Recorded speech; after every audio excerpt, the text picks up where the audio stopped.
British लोकांनी लिहिलं, मोगलांनी लिहिलं, आम्हाला नाही समजला आमचा राजा किती मोठा. पुतळे बांधतायत समुद्रात आणि त्या फक्त घोषणा. आमच्या राजाचे जे गडकिल्ले आहे, तो इतिहास जो आहे, तो जगाला दाखवा ना की आमच्याकडे किती मोठा राजा होऊन गेला. नमस्कार, जय शिवराय. युवराज शंभूराजे सज्जनगडावरून पळाले आणि दिलेर खानाला म्हणजे मोगलांना जाऊन मिळाले, हा इतिहास आपणास ठाऊक आहेच. त्यांच्या या मोगलांना जाऊन मिळण्यामुळे त्यांच्यावर फितुरीचा आणि बदनामीचा कलंक लागला. मात्र हा फितुरीचा आरोप चुकीचा आहे हे सिद्ध करण्यासाठी मी माझ्या ईबुकमध्ये म्हणजे king Shivaji the spiritual quest या पुस्तकाच्या 3ऱ्या भागात रेड डायरीमध्ये खरा इतिहास लिहिला आहे. हा सत्य इतिहास जाणून घेण्यासाठी ही व्हिडिओची सिरीज तयार करीत आहे. हा सत्य इतिहास जाणून घेण्याअगोदर आपण या व्हिडिओमध्ये पाहणार आहोत आपण वाचलेला इतिहास. आपण वाचलेला इतिहास. शंभूराजे, तुम्ही कोण? स्वराज्याचे दुश्मन, गोब्राह्मण प्रजाभूमीचे हरामखोर वैरी.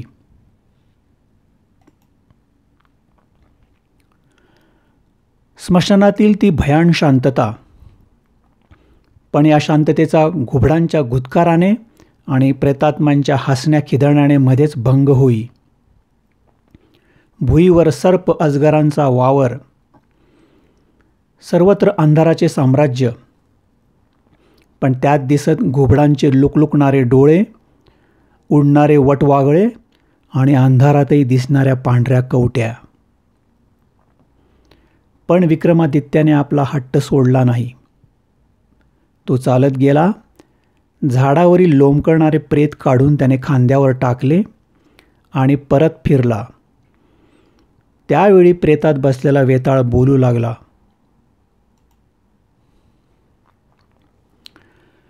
राजन, मनुष्य कधीकधी अगदी विक्षिप्तपणे वागतो.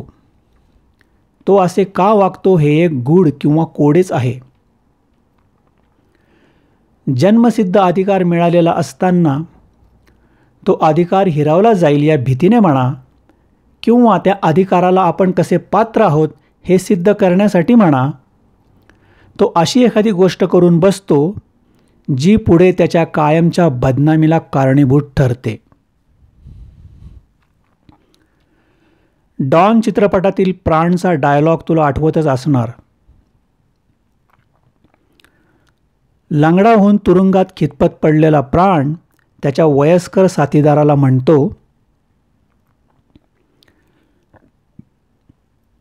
इंसान अपनी बुराई छोड़ सकता है काका, लेकिन इंसान की बदनामी हमेशा उसके साथ रहती है.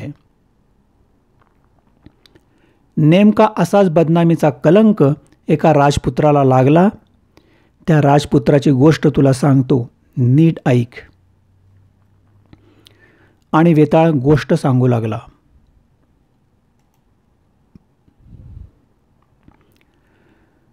साडेतीनशे वर्षापूर्वीची गोष्ट. गोष्ट कसली? इतिहासच म्हणावं लागेल.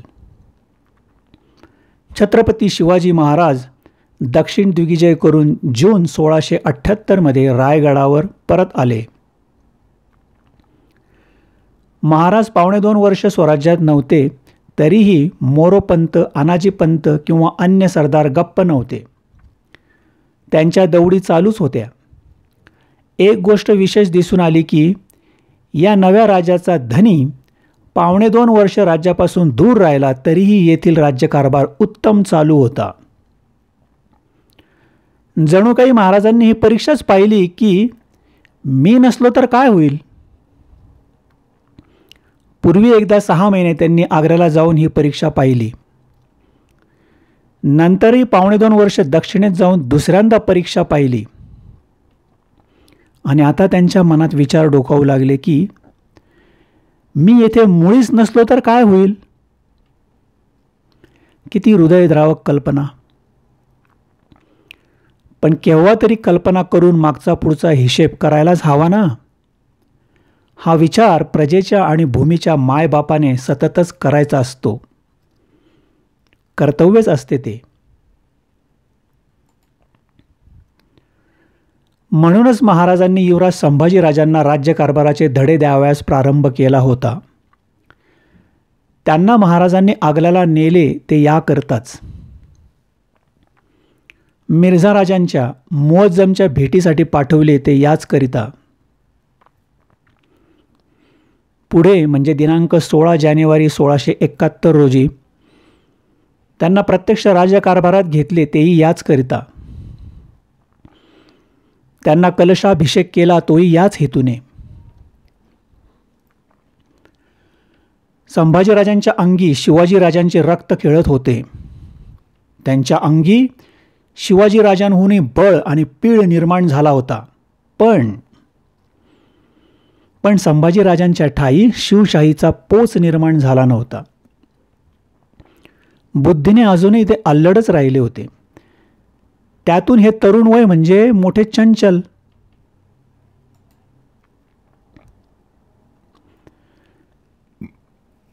संभाजीराजे म्हणजे आई वेगळे पोर. ते 2 वर्षाचे होते तेव्हा त्यांची आई मरण पावली. पण माया करायला घरी जिजाबाई साहेब होत्या. घरात आया बऱ्याच होत्या, पण तरीही संभाजीराजांवर आईच्या प्रेमाची सावली नव्हती. सोयराबाई साहेबांच्या मनात सापत्न भाव होता. त्या संभाजीराजांचा रागराग करीत. त्यातच त्यांना स्वतःला पुत्र झाला, राजाराम साहेब. मग तर त्यांच्या मनात अनेक महत्त्वाकांक्षा फुलू लागल्या. कैकेयीचा अंमल बसला, पण स्पष्ट बोलणे इतके बळ त्यांच्या जिभेत येईना. पण घरात धुसफूस सुरू झाली. युवराज असूनही संभाजीराजांना सुख नव्हते. त्यांच्यावर मनापासून माया करणारी 2च माणसे होती, आईसाहेब आणि खुद्द महाराज. आबासाहेब म्हणजे छत्रपती शिवाजी महाराज. परंतु ते सतत राजकारणाच्या गर्दीत गुरफलेले. आईसाहेब होत्या त्याही गेल्या. संभाजीराजांची रुसावयाची जागा गेली, त्यामुळे ममतेचे कोणी राहिले नाही. सावत्राईची धुसफूस आणि तिच्या स्वभावातील कडूपणा या तरुण मुलाला नकोसा वाटू लागला. आधीच त्यांची स्वभाव प्रकृती उग्र होती, त्यातच घरची ही सावत्र वागणूक. त्यामुळे ते बेचैन झाले, चिडखोर बनले आणि मग त्यांचे तरुण मन सुख शोधू लागले. शिस्तीची बंधने झुगारली जाऊ लागली. महाराजांनी त्यांना शिक्षण देण्यासाठी चांगली हुशार माणसे नेमली होती. अभ्यासाची आवडही त्यांना होती. संस्कृत भाषेत ते जाणकार झाले होते. शूर तर वडिलांहून अधिक झाले. मनस्वास्थ्य बिघडले, सुकाणू सुटले, नको त्या दिशेला शिडे फुगू लागली. आणि मग सोयराबाई साहेबांना व त्यांना साथ देणाऱ्या मंत्र्यांना चांगलीच निमित्ते गवसू लागली. महाराज संभाजीराजांना रागवले, समजाविले. तदुत्तर महाराज दक्षिण दिग्विजयास गेले आणि ते गेल्यावर संभाजीराजे आपल्या पत्नी येसूबाई साहेब यांच्यासह शृंगारपुरास जाऊन राहिले. बहुधा ते रायगडावरील सापत्न्य वातावरणास कंटाळूनच गेले असावेत. संभाजीराजांचे वर्तन चुकत होते हे जितके खरे, तितके सोयराबाई साहेबांचेही वागणे चुकत होते. महाराजांचा उदात्तपणा किंवा आईसाहेबांचा दूरदर्शीपणा त्यांच्या ठायी नव्हता. त्यांना सर्वांची प्रेमळ आई बनणे जमले नाही. त्या फक्त राजाराम साहेबांच्याच आई झाल्या. बायकांच्या मनात बरी किंवा वाईट महत्त्वाकांक्षा निर्माण झाली की त्या काय वाटेल ते करू शकतात. इकडचे जग तिकडे करून टाकण्याचे बळ त्यांच्या अंगी असते. आईसाहेबांनी नाही का नवे जग निर्माण केले? परंतु सोयराबाई साहेबांना महाराजांचा विषय ध्येयवाद उमगलाच नाही. त्यांना आईसाहेबांच्या मनाचे मोठेपण उमगलेच नाही. हे राज्य कोणाचे, कशासाठी निर्माण झाले, कुणी कुणी कसे निर्माण केले, पुढची उद्दिष्टे काय, त्याला शत्रू किती भयंकर आहेत इत्यादी गोष्टींचा विचार न करता केवळ स्वार्थाची राजकारणे त्या शिजवू लागल्या. आणि संभाजीराजांनाही वरील विचार सुचू शकेनात. आपण कोणाचे कोण आहोत, आपल्या जबाबदाऱ्या काय आणि आपण करीत आहोत काय हेही त्यांच्या ध्यानात येईना. म्हणजेच शिवशाहीचा पोच त्यांच्या ठायी आलेला नव्हता.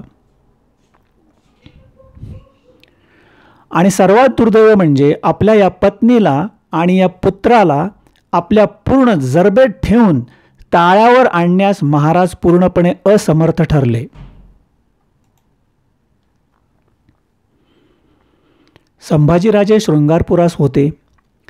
तेथेच त्यांना येसूबाई साहेबांच्या पोटी कन्या झाली. दिनांक 4 सप्टेंबर 1677 रोजी. या कन्येचे नाव भवानीबाई ठेवण्यात आले. संभाजीराजे बाप झाले. माणूस बाप झाला म्हणजे त्याची बुद्धी प्रौढ आणि विवेकी बनते म्हणतात. परंतु संभाजीराजांच्या बाबतीत तसे काही घडले नाही. त्यांच्या वर्तनात अविवेकी उच्छृंखलपणाच दिसून येत होता. स्वराज्याचा भावी छत्रपती असा अविचारी असावा काय? या मुलाला सुधारण्यासाठी काय करावे याचा महाराज विचार करू लागले. आणि त्यांनी युवराजांना आज्ञा केली की श्री समर्थांच्या सहवासात राहण्यासाठी सज्जनगडावर तुम्ही जावे. संभाजीराजांना मनातून ही योजना आवडो वा न आवडो, पण ती अंमलात आणणे भाग होते. त्यांनी निमूटपणे मान लववली. महाराजांनी संभाजीराजांना व येसूबाई साहेबांना भवानीबाईसह सज्जनगडावर रवाना केले. दिनांक 13 डिसेंबर 1678 पूर्वी. संभाजीराजे शृंगारपुरात रमले, पण सज्जनगड काही त्यांना मानवेना. शृंगारपूर आणि सज्जनगड, संभाजीराजे आणि समर्थ, दोन टोके. संभाजीराजांच्या मनाची बेचैन अवस्था झाली. संभाजीराजांना सज्जनगड नकोसा झाला. तेथून निघून जावेसे त्यांना वाटू लागले. पण जाणार कुठे? पुन्हा गाठ पडणार आबासाहेब महाराजांशी, पुन्हा गाठ पडणार सोयराबाई साहेब आईसाहेबांशी. संभाजीराजांना ते तर नको होते. पळून जावेसे वाटू लागले त्यांना. पण कुठे जाणार? कुठे कुठे? वाट फुटेल तिकडे. पण हा सज्जनगड नको, तो रायगड नको, हे असह्य जीणे नको. आणि संभाजीराजांनी खरोखरच एके दिवशी गुपचूप अचानक पत्नी आणि कन्येसह सज्जनगडावरून पलायन केले. दिनांक 13 डिसेंबर 1678. युवराज पळाले. रायगडावर बातमी आली. महाराजांना धक्का बसला. करता सवरता हा मुलगा काय वागतो आहे हा असा? कुठे गेले युवराज?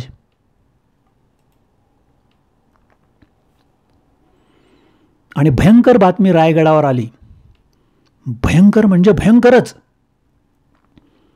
युवराज संभाजीराजे मोगलांकडे गेले. दिलेर खानाला सामील होण्यासाठी गेले. केवढी भयंकर बातमी ही! महाराजांच्या मस्तकावर वज्राघात झाला. धरणीकंप होऊन पृथ्वी आपल्याला पोटात घेईल तर बरे होईल असे त्यांना झाले. काय ऐकतो आहोत हे? शिवाजीचा मुलगा मोगलांकडे गेला, औरंगजेबाकडे. मराठ्यांचा भावी राजा औरंगजेबाला सामील झाला. शिवाजीच्या साऱ्या यशावर कुऱ्हाड कोसळली. लाख लाख मोगल सुभ्यांची धुळधाण करणाऱ्या शिवाजीचा प्रचंड अतिप्रचंड पराभव उडाला. बादशहाशी हाडवैर करणाऱ्या, सारी यावनी सिंहासने उखडून फेकून देण्याची गर्जना करणाऱ्या, महामानी शिवाजीचा सारा दिमाग मातीला मिळाला. शिवाजीचा पोरगा औरंगजेबाच्या दारात मुजरे करीत गेला. जग काय म्हणेल?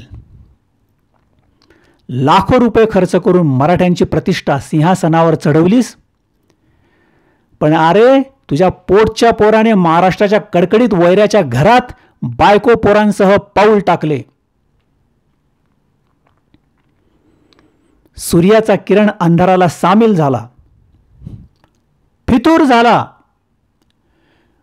महाराजांच्या मनाला केवढ्या भयंकर जखमा झाल्या असतील कल्पनाच करा जरा. हयातभर बापाने मोगलांशी धर्म संस्थापनेसाठी कडवी झुंज दिली. त्यात हजारो मेले, हजारो लुळे पांगळे झाले. काय राहिली त्यांच्या त्यागाची प्रतिष्ठा? संभाजीराजांनी एका दिवसात बापासकट सर्वांना मूर्ख ठरवून टाकले. महाराजांनी ताबडतोब फौजांना हुकूम दिले, संभाजीराजांना अजून गाठून माघारी आणा, त्यांना फिरवा. महाराजांनी फौजा सोडल्या, परंतु संभाजीराजांचा वेग अधिक होता. ते आधी निघालेले होते. पापाचा वेग पुण्यापेक्षा हजारो पटीने नेहमीच जास्त असतो. संभाजीराजे मोगलांच्या छावणीत जाऊन पोचले होते. काच फुटली होती, स्वराज्याची अब्रू भंगली होती. खरोखरच की हो युवराज मोगल झाले? संभाजीराजे चुकत होते हे निर्विवाद, पण एका सरळ मनाच्या दिलदार युवराजाशी वागण्यात त्यांच्या सावत्र आईसाहेबांनी फारच उथळपणा दाखवला. सोयराबाई साहेबांना स्वतःवरची जबाबदारी समजलीच नाही. हे भयंकर संभाजी प्रकरण आपल्याच संकुचित वागण्यामुळे निर्माण झाले आहे हेही त्यांच्या लक्षात आले नाही. संभाजीराजे भाबड्या महत्वाकांक्षेने मोगलांकडे गेले हे तर खासच, पण ते भाबडेपणाने जावोत की दुष्टपणाने जावोत, गेले हे खास. कोणत्याही काळातील विवेकी आणि निपक्षपाती इतिहासकार त्यांना क्षमा करणार नाही. संभाजीराजांच्या या कृत्याने महाराजांच्या मनाला केवढ्या दारुण वेदना झाल्या असतील याची केवळ कल्पनाच केलेली बरी. सज्जनगडावरून संभाजीराजे करकावला आले. तेथे दिलेर खान मुद्दाम आला होता आणि संभाजीराजे दिलेर खानाला भेटले. दिलेरला विलक्षण आनंद झाला. त्याने नौबती वाजवण्याचे हुकूम सोडले. त्याला आतापर्यंत भेटले ताठर मुरारबाजी, रामजी पांगेरे आणि कितीतरी. माना वाकवायला तयार नव्हते ते, पण आज त्या साऱ्यांची भरपाई एका क्षणात झाली. प्रत्यक्ष शिवाजीचा मुलगा स्वतःच्या पायाने चालत आला. दिलेरने औरंगजेबाला ही आनंदाची वार्ता ताबडतोब रवाना केली. संभाजीराजांचा दिलेरने बादशाच्या वतीने सन्मान केला. त्यांना त्याने 7,000 मनसब दिली. एक हत्ती दिला आणि काही बक्षिसी दिली. सबंध स्वराज्याचा युवराज पहा केवढ्याला पडला. फारच स्वस्त. दिलेर खानाची विजापूर विरुद्ध मोहीम चालूच होती. महाराजांकडून निघालेले सैन्य संभाजीराजांना मिळवू न शकताच परत गेले. संभाजीराजांच्या वेडेपणाचा परिणाम स्वराज्यातील कोणत्याही व्यवस्थेत झाला नाही. मराठी सेना व सेनानी नव्या मोहिमा करीतच होते. संभाजीराजे आता दिलेर खानाचे आज्ञांकित चाकर बनले. दिलेरच्या मागोमाग युवराज निघाले. दिलेरच्या हाती आता एवढे प्रबळ शस्त्र लाभले होते की त्या शस्त्राच्या सहाय्याने त्या शस्त्राने सारी शिवशाही कशी उखडून काढता येईल याचा तो विचार करू लागला.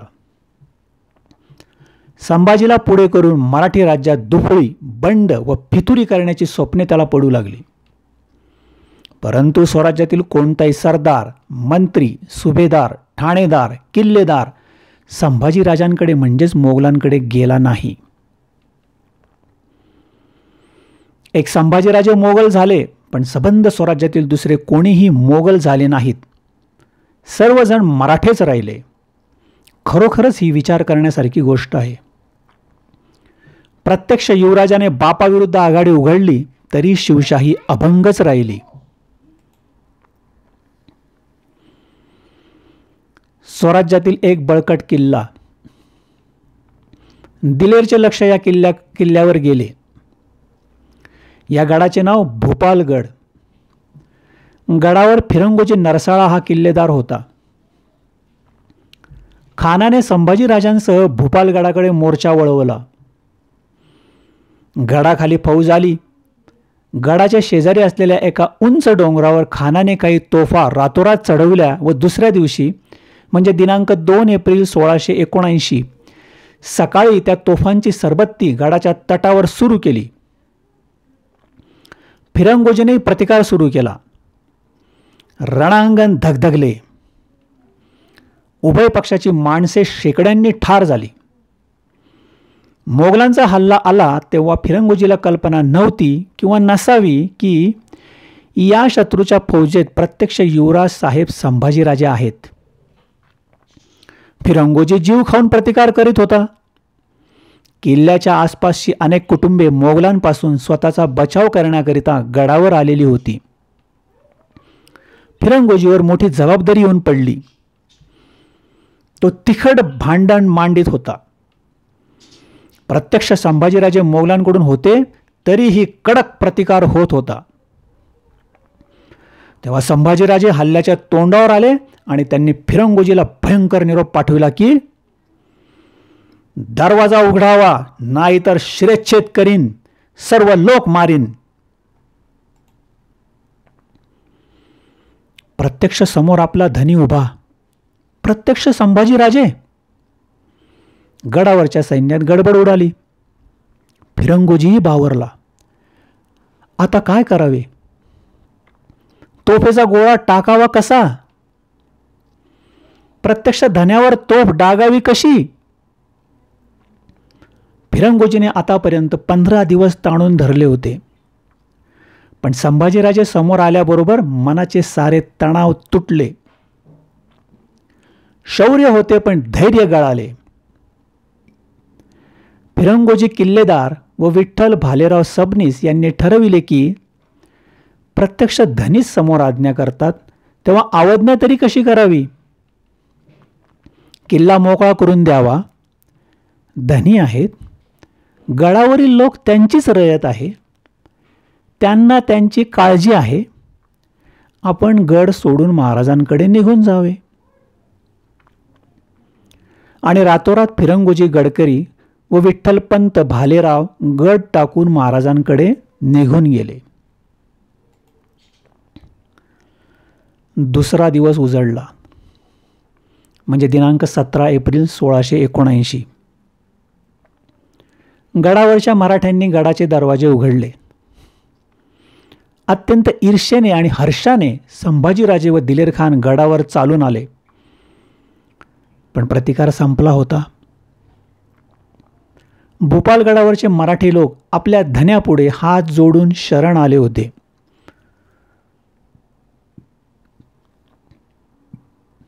आपला धनी. आपला धनी? कुणाचा धनी? मराठ्यांच्या हृदयाचा धनी मोगलांच्या हुकमाचा धनी झाला होता. दिलेर व राजे गडात घुसले आणि आपल्या धन्यापुढे केवळ धन्याच्या हुकुमामुळे शरण आलेल्या मराठ्यांचा प्रत्येकी एक एक हात तोडून टाकण्याचा हुकूम झाला. एकूण 700 मराठ्यांचे हात तोडण्यात आले. बाकीच्या लोकांना कैद करून गुलाम करण्यात आले. महाराजांनी ज्यांना स्वतंत्र करण्यासाठी जीवाचे रान केले त्यांना संभाजीराजांमुळे गुलामगिरी आणि हे हाल भोगायची पाळी आली. फिरंगोजी व सबनीस महाराजांकडे आले. त्यांना सारी कथा समजली. ते रागावले. त्यांनी या दोघांना एक कडक शब्दात दोष दिला. समोर शत्रू म्हणून युवराज आला की आणखी कोणी आला याचा काय म्हणून विचार केलात? तोफेच्या गोळ्याने उडविले का नाहीत? चूक केलीत. अशी आता पुन्हा मोहाची माया ममतेची चूक होता कामा नये. म्हणून महाराजांनी इतर सर्व किल्ल्यांना हुकूम पाठवले की लढावे, गोळा वाजवावा, किल्ले सोडू नये. दिलेर खानाने भूपालगडाची तटबंदी पाडून टाकली. किल्ला निकामी करून टाकला. महाराजांनी स्वराज्य राखण्यासाठी बांधलेला गड संभाजीराजांच्या देखत उडाला. नंतर दिलेरवर राजे विजापुरावर चालून निघाले. विजापूरची वजिरी आता सिद्दी मसाऊद उर्फ मसूद, सिद्दीजवळचा जावई, याच्याकडे होती. दिलेर येतो हे पाहून मसूदची तारांबळ उडाली. आता कोणाला मदतीस हाक घालावी? दुसरे कोण होते? फक्त महाराजच होते. मसूदने महाराजांना कळवळून हाक मारली आणि महाराजांनी मसूदला धीराचा व प्रोत्साहनाचा निरोप धाडला. 10,000 फौज ताबडतोब विजापूरच्या रक्षणासाठी त्यांनी रवाना केली. त्यांचा मसूदला असा निरोप होता की ही कामगिरी माझ्याकडे लागली. तुम्ही किल्ला बळकट करून निर्धास्त असावे. मी स्वतः येतो व दिलेरला उद्ध्वस्त करतो. आणि 10,000 फौज पुढे रवाना करून महाराज स्वतःही निघाले. लवकरच ते व मोरोपंत विजापूर जवळ जाऊन पोहोचले, म्हणजे दिनांक 31 ऑक्टोबर 1679. लवकरच दिलेर चालून आला. झुंज सुरू झाली. मराठ्यांनी खानाची रसद मारून व छापे घालून त्याला अगदी हैराण केले. तेव्हा खान अगदी वैतागून गेला आणि अखेर कंटाळून त्याने विजापूरचा शह उठवून तिकोट्यास प्रयाण केले. दिनांक 14 नोव्हेंबर 1679. पण तत्पूर्वी दिलेरला विजापुरापासून हुसकून लावण्यासाठी महाराजांनी जालनापुरावर छापा टाकला होता. दिनांक 4 नोव्हेंबर 1679. महाराजांच्या मदतीबद्दल आदिलशहाने महाराजांना विपुल धन, हत्ती, घोडे इत्यादी पाठविले व त्यांचे मनपूर्वक आभार मानले. विजापूरकर व महाराज यांचा तह झाला. मैत्री झाली. त्यात महाराजांनी दक्षिण दिग्विजयात घेतलेल्या विजापूरकरांच्या सर्व प्रदेशास आदिलशहाने मान्यता दिली. दिलेर व संभाजीराजे तिकोट्यास आले. तेथे दिलेरने प्रजेवर भयंकर अत्याचार सुरू केले. त्याने शेकडो हिंदू स्त्री पुरुषांना गुलाम केले. आणि हे पाहून संभाजीराजांना शिसारी आली, चीड आली. त्यांनी चिडून दिलेरला हे अत्याचार ताबडतोब बंद करा म्हणून सांगितले. तेव्हा खानाने संभाजीराजांना उरमटासारखा जाबसाल केला की मी काय वाटेल ते करीन. मी पूर्ण खत्यार आहे. मी पूर्ण मुखत्यार आहे. मला हरकत घेणारे तुम्ही कोण? झण्णकन संभाजीराजांची झांज उतरली. तुम्ही कोण असा उद्धट सवाल आजपर्यंत त्यांना कोणी केला नव्हता. फिरंगोजीनेही केला नव्हता. शत्रूला सामील झालो तरीही लोकांनी भूपालगड खाली करून दिला. आज्ञा मानली आणि हा पठाण विचारतोय तुम्ही कोण? कोण? महाराष्ट्राचा युवराज, सिंहासनाधीश्वर राजा शिवछत्रपतींचा छावा, महाराष्ट्राचा भावी छत्रपती. छे छे, काय हक्क आहे आता या वारसदारीवर? तुम्ही कोण? तुम्ही स्वराज्याचे दुश्मन, गोब्राह्मण प्रजाभूमीचे हरामखोर वैरी. मोगलांना सामील झालात, देवतुल्य बापाला रडायला लावलेत.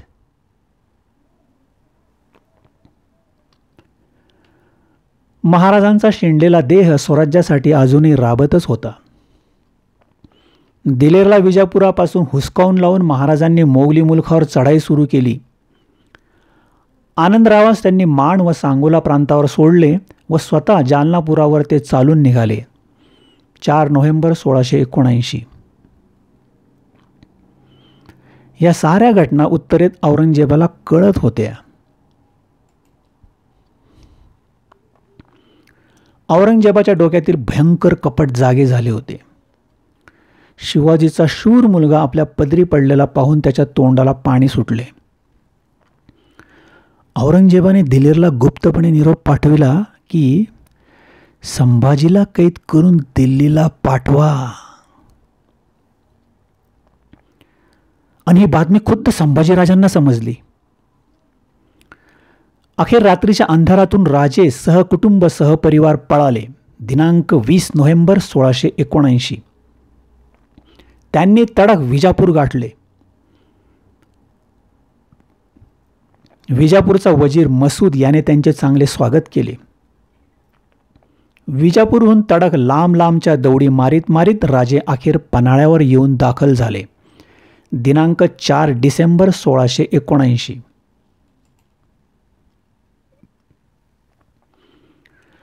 संभाजीराजे परत आलेले ऐकून महाराजांना अत्यंत आनंद झाला. ते युवराजांना भेटण्यासाठी रायगडावरून पन्हाळगडास निघाले. महाराज पन्हाळगडावर आले. मोगलांकडे जाऊन पस्तावलेले संभाजीराजे वडिलांपुढे आले. त्यांना पाहून महाराजांना काय वाटले असेल? लेकरा, कुठे गेला होतास भलतीकडे? महाराजांनी मुलाचे दोष मोठ्या धैर्याने विषवत गिळून टाकले. पस्तावलेल्या पोराला कडू न बोलता महाराज एवढेच म्हणाले, लेकरा, मला सोडू नको. औरंगजेबाचा आपला दावा, तुझला दगा करावायचा त्याचा बेत होता, परंतु श्रीने कृपा करून सोडून आणिला. थोर कार्य झाले. आता तू ज्येष्ठ पुत्र थोर झालास आणि सचंतर राज्य कर्तव्य हे तुझ्या चित्ती आहे असे आपणास कळले. तर मजला हे अगत्य आहे. तरी तुझलाही राज्य एक देतो. आपले पुत्र दोघेजण. ऐसियास हे सर्व राज्य आहे. यास 2 विभाग करतो. एक चंदीचे राज्य, याची हद्द तुंगभद्रा ते तहत कावेरी. दुसरे तुंगभद्रा ते गोदावरी. तू वडील पुत्र, तुझला कर्नाटकचे राज्य. इकडील राज्य राजारामास देतो. तुम्ही दोघे पुत्र 2 राज्य करणे. आपण श्रींचे स्मरण करून उत्तर सार्थक करीत बसतो. यावर संभाजीराजांनी उत्तर अदबीने दिले, आपणा साहेबांच्या पायाची जोड आहे. आपण दूध भात खाऊन साहेबाच्या पायाचे चिंतन करून राहीन.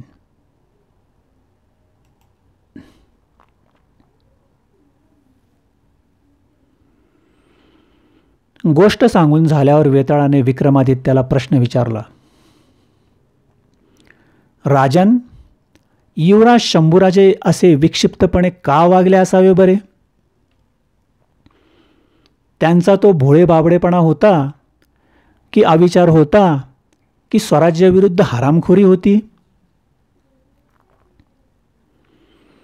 संभाजीराजे हे जाऊन वडिलांशी भांडून मोगलांना मिळाले होते, हेही तितकेच सत्य आहे ना? म्हणजे ज्यांच्या विरोधात लढण्यात महाराजांची हयात गेली त्यांना जाऊन हे मिळाले, हेही सत्यच आहे ना?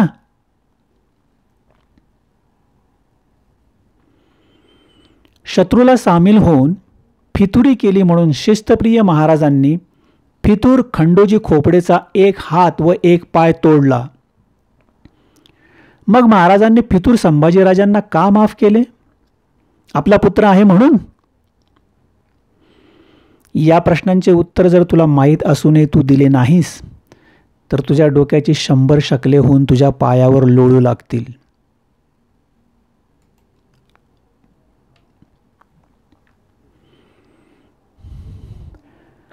तेव्हा स्मित हास्य करीत विक्रमादित्याने उत्तर दिले,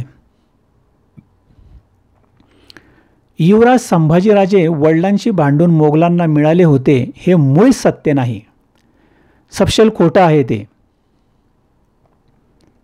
शंभूराजे ना भोळे बाबडे होते, ना अविचारी होते आणि ना स्वराज्याचे हरामखोर वैरी होते.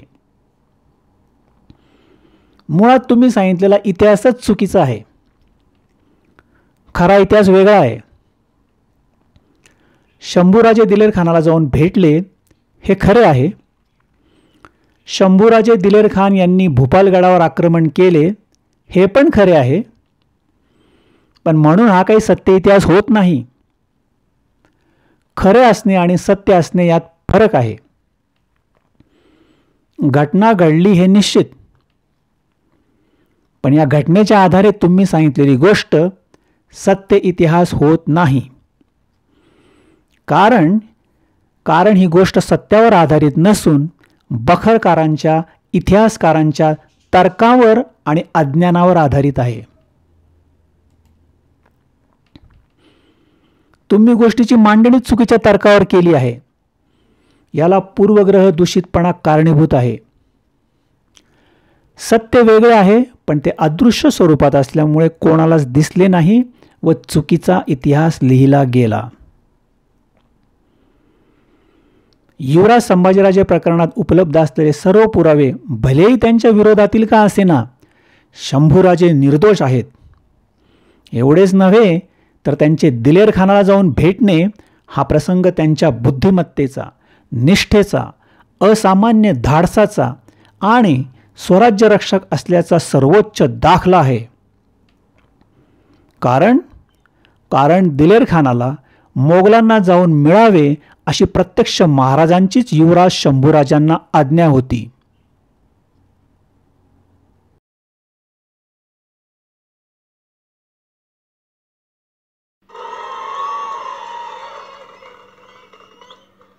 आमच्या पुढच्या येणाऱ्या पिढ्यांना आम्ही सांगू शकू की आमचा राजा कोण होता. तिथे इतिहास कळला पाहिजे आमचा. अनेक लोकांना माहिती पण नसतं. आमच्याकडे महाराष्ट्राचा इतिहास टिकावा याच्यासाठीही काही होत नाही. आमच्याकडे शिवछत्रपतींचा इतिहास जपावा याच्यासाठीही काही होत नाही. नुसती सरकार येत आहेत, सरकार जात आहेत, निवडणुका येत आहेत, बटणं तुम्ही दाबताय, माणसं निवडून येत आहेत, उपयोगाला काही नाही. 5 वर्षांनी परत निवडणुका.